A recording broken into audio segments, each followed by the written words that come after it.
Hey beautiful, welcome into Dr. Sarah's Cafe. This is your Tuesday tarot reading. This is a general collective weekly tarot reading, so it's open to anyone who feels drawn to watch this video. In this video, I unpack the flavor of the week that was introduced on Sundays during the weekly refill. So if you haven't seen that video, go back to Sunday and give it a watch. This video doesn't have to be connected to it, so you can still resonate even if you don't watch it. These are also timeless readings, so even though I post them every Tuesday, they could be pertaining to situations that play out over weeks, months, or years, okay? So whenever you watch, if it resonates, then it resonates. Now, the flavor of the week, I'll also say that the flavor of the week, this week's reading, is directly tied to the reading on October 1st.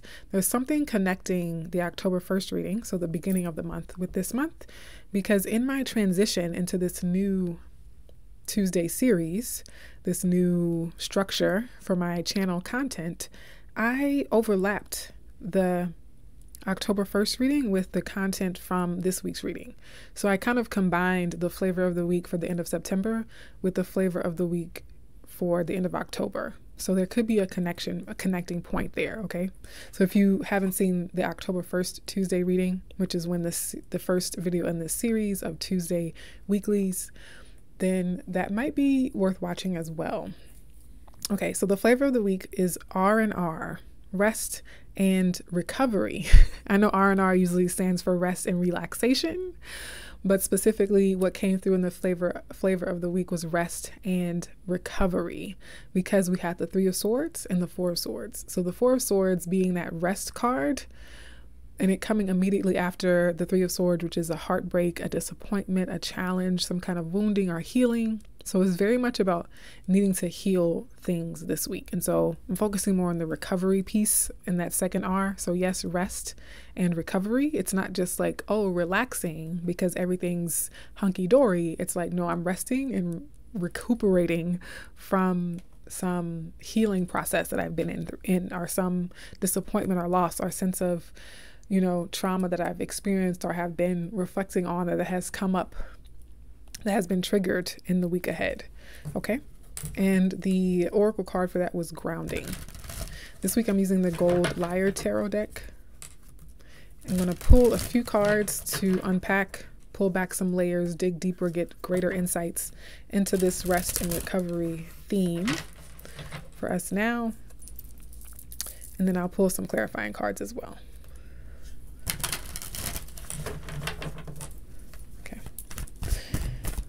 Flavor of the week, rest and recovery. What more do you have to say regarding this? Ooh, that's a surprise. So we have the King of Pentacles. The King of Pentacles came out earlier this month as well, in the either second or third week of October, with very different cards though. This week we have the King of Pentacles with the High Priestess. King of Pentacles with the High Priestess. I love the art work on these tarot decks, so keep in mind that I will be starting another new series. So I have the weekly refills on Sundays, these Tuesday tarot readings, which is a new structure for my content, and part of the tarot portion of my YouTube channel is going to include a series called The Art of Tarot, where I really geek out about the artwork on various tarot decks. So if you want to geek out with me, I'll invite you to join me for those. Okay, back to this reading. King of Pentacles with the High Priestess.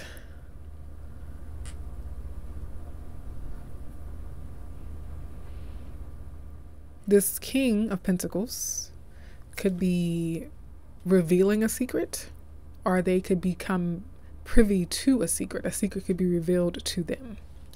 This could be a secret that comes in a download, in a psychic download, or they themselves, this King of Pentacles, could have been working on something in secret.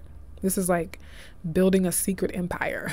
This is like building a business on the side and you're not telling anybody about it yet. Secret work, secret development. It's almost like, on social media when they say disappear for a year and then come back out brand new. Because the King of Pentacles is a builder. The King of Pentacles, it could be an earth sign, masculine person. So Capricorn, Taurus, or Virgo. And there's something that from their subconscious that they have been building and manifesting into reality. This could be you, regardless of your gender, regardless of your actual sign, your zodiac sign. You could just be embodying the energy of a builder, of someone who leverages this very feminine, intuitive, psychic knowing with this very masculine manifesting quality here.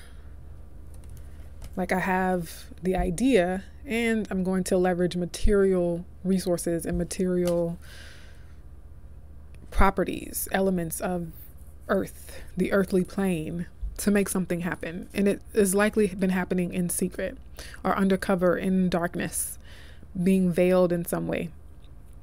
And so for some of you, it could be both. It could both be like a download, a revelation, an insight, listening to your intuition, but there's some practical application to it with this King of Pentacles energy. Okay, what else wants to come out regarding the flavor of the week with rest and recovery?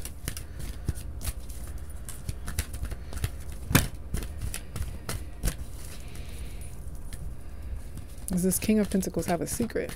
I'm going to clarify. Tell us more about the flavor of the week. What else do we need to know for this collective of lovely souls who are gathered here today?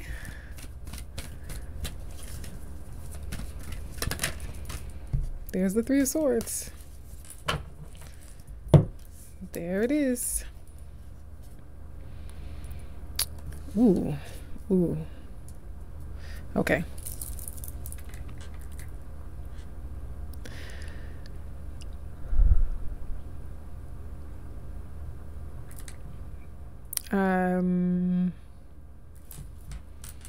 So we have, I'll share what we have, and then I'm trying to process how I want to deliver the message. We have the Three of Swords, the King of Swords, and the Seven of Wands. Bottom of the deck, we have the Knight of Swords with the Chariot. So this is really, really fast movement. This is very ambitious movement, like jumping on your horse and running into battle kind of energy.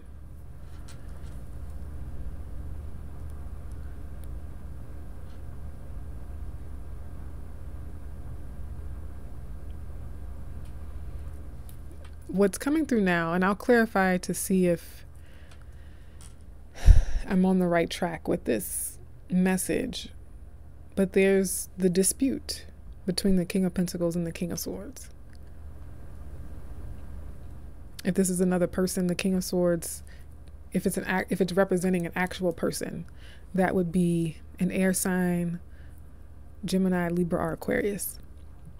Now, what's interesting is I mentioned that the King of Pentacles came out earlier this week, and part of what came out with the King of Pentacles was the King of Swords. So the King of Pentacles and the King of Swords are speaking very loudly this month, in the month of October. If they are not specific individuals in your life, they could pertain to those aspects of your own identity. So the very practical, grounded, builder part of your nature, the more intellectual, communicative, detail-oriented side of your nature as well.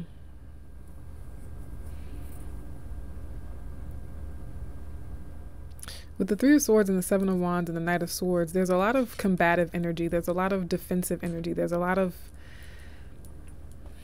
like, the King of Pentacles is over here with this very feminine High Priestess energy, and this King of Swords is very much in this, like, conflict, struggle, argumentative energy. Let's keep going because I want to unpack this more. What more do you have to tell us regarding this rest and recovery energy? Okay, something that just came to me is, if this King of Pentacles is revealing a secret, it might displease the King of Swords, which puts them into the Three of Swords, Seven of Wands energy. Five of Cups, bottom of the deck. So it could be that whatever this King of Pentacles has been doing in secret, whatever secret comes to light about this King of Pentacles energy, is disturbing to this King of Swords, where they feel disappointed. They feel a sense of loss. They feel like they have to protect themselves or fend for themselves. But we'll keep going and then we'll clarify as well. I'm going to get one more for this rest and recovery. 3 of Swords, 4 of Swords, grounding energy. What more do you have to tell us here?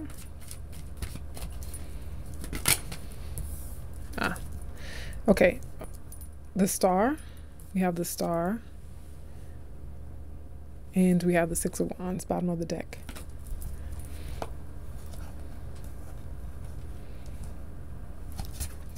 So the Star energy is great to see because it is healing.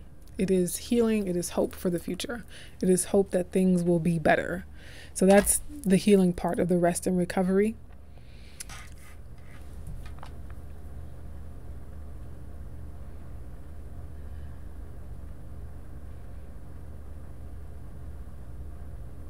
All right, I want to clarify. Frida Kahlo. Frida Kahlo. I don't always clarify with Frida Kahlo, but it is my go-to clarifying deck. She's really good at it. And actually, I interview my decks. I learned to interview my decks when I first get them. And when I asked this deck what her strength is and how she could best help me, she said clarification to clear up confusion. Please clarify the King of Pentacles and High Priestess, please. Whoa, that's too many cards. I do see the Magician and the High Priestess again, though. With the Sun. Okay. Let's try to get a more succinct clarification with the King of Pentacles and the High Priestess. So there could be a lot.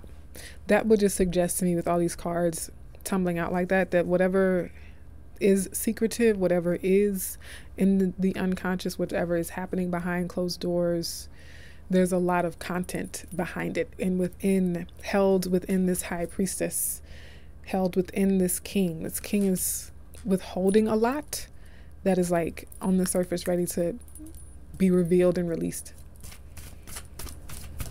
Tell me more about this King of Pentacles, High Priestess, as it pertains to our R&R. Ooh. Another major arcana for this King of Pentacles, we have the Fool. So this King, what I'm feeling is whatever they are doing in secret, whatever they're building, whatever knowledge, insights, all that stuff is one sort of a risk, like a leap of faith that they're taking in a new direction, right? The beginning, the birth of something new. And if this is a person, they could be new to you, right? If this King of Person is representing a specific individual, like an actual individual, they would be maybe someone you've never met before, or someone who is initiating, for sure, a new path forward. That there's a level of uncertainty here with the Fool in terms of like how exactly things will turn out, but there's also a great degree of faith in the Fool card, the faith and the courage to spill their guts, to reveal the secret, to not just work in secret, but at some point you have to say, I've been building this business in secret, and in order for it to be successful, I eventually have to make it not a secret. I have these secret feelings and I'm ready to take the risk of opening up and exposing the truth of how I really feel, or what I really think, or what my true desire is. So this King of Pentacles looks really good, really strong. If that's you, you're very grounded, very capable, very stable in a lot of ways. And so you've reached a level of solidity, of solidness within yourself, to where you're able to trust your intuition. You're able to sustain something that has been percolating and gestating in secret, in the dark. And you have the courage, capacity, and capability, competency to step forward and take that leap of faith. This is like if you were moonlighting and had a secret side hustle. You now feel secure and solid enough that you're ready to turn the side hustle into your main gig, where you're no longer an accountant who does YouTube on the side. Now you're like an actual YouTuber, and you're able to tell people that, and you're able to say like, yeah, I was doing this on the side for a long time, but I'm now moving into claiming that identity fully. That's an example, an analogy. For you, it could be, I mean, it could be like a health thing that you were doing in secret. You were secretly working on improving your health. And now you're able to say like, this is what I've been doing. This is, you know, now my new passion is to become a personal trainer, or to really be a vegan, and like be out and proud about now being a vegan. So it could be so many things. I don't want to go down a rabbit hole of possible examples, but it's really good energy for this King of Pentacles. Like I almost feel proud of this King of Pentacles. So if that's you, it's like there's a sense of accomplishment. Like, yes, I'm here. I'm ready to say yes to the new and the next. Okay, let's look at this King of Swords here, who has this Three of Swords and this Seven of Wands.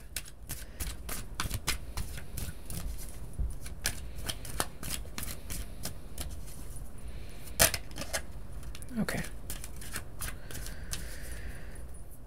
Oh, yep. I feel it. Okay. So what came out was the Strength card. And then at the bottom of the deck was the High Priestess. So this is confirmation that although whatever this King of Pentacles is doing is great for them, it does challenge someone else. It challenges this King of Swords. So if you are the King of Swords, this strength suggests that whatever comes to light, whatever is revealed, whatever this King of Pentacles reveals to you, you have the strength to overcome it. You have the strength to say, this hurts, but I recognize that it's ultimately best for both of us. And so I'm going to accept this truth. I'm going to accept the truth that comes to light. And I'm going to find the strength to heal. I'm going to find the strength to take care of myself. I'm going to find the strength to protect my energy.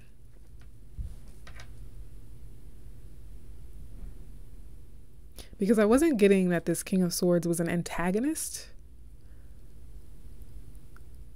But it's very clear, especially with this High Priestess coming out again, that the actions and choices of this King of Pentacles hurts this King of Swords emotionally in some way. Or mentally, maybe like psychic disappointment, psychic loss, psychic regret. And that's okay. They have to put up their boundary with the Seven of Wands and say, I need time to myself to heal. I need to step away, right? I respect your decision, but I am going to take it upon myself to step away and say, I need time to process this. You know, this does impact me. This does create a feeling of loss, disappointment, hurt in my life. I know I can get through it, but I need time. This is mental and emotional strength with this King of Swords. And also the strength to accept the truth, whatever is being revealed. It's the mental and emotional strength to receive it and to let it start the process of grieving and ultimately healing. So let's get into the Star card. What can you tell us about the Star card regarding this rest and recovery period? Yeah, the Eight of Pentacles was at the bottom of the deck. Four of Pentacles there. Ten of Swords. Yeah, the Ten of Swords often comes with tears. Ten of Swords often comes with tears. It came out with the Eight of Pentacles. So for some of you, this is professional. A professional disappointment, a professional loss. Maybe a business partner decides to start their own thing. And maybe when you learn that your business partner has secretly been building another company and didn't want to tell you and kept it a secret, and now that they're second secret company is doing well, they are ready to step out of the partnership with you and you just kind of are left on your own. That could be a scenario like this. It's an ending, a painful one. It's an ending that almost feels like a betrayal with the Ten of Swords. And it could even be self-betrayal. Like if you were ignoring the truth as the King of Swords, part of the heartbreak with that Three of Swords and part of that sense of disappointment can sometimes be reflecting on how you ignored the signs, or reflecting on how you were not willing to see the truth. You were not willing to face what was being shown to you, right? But either way, they're clarifying the star, which is hope and healing. So once you do the work, because the Eight of Pentacles is also actively working on your healing, giving yourself the time, space for rest and recovery so that you can work towards, make the effort towards letting go, releasing, forgiving yourself mainly, and recognizing with the Ten of Swords and the Star that it's the end of a difficult cycle. Yes, it was difficult and it was painful, but you see that it's closing it's closing that book, it's closing that chapter, putting it to bed, putting it to rest, so that you can start to look towards your future and reignite a sense of hope and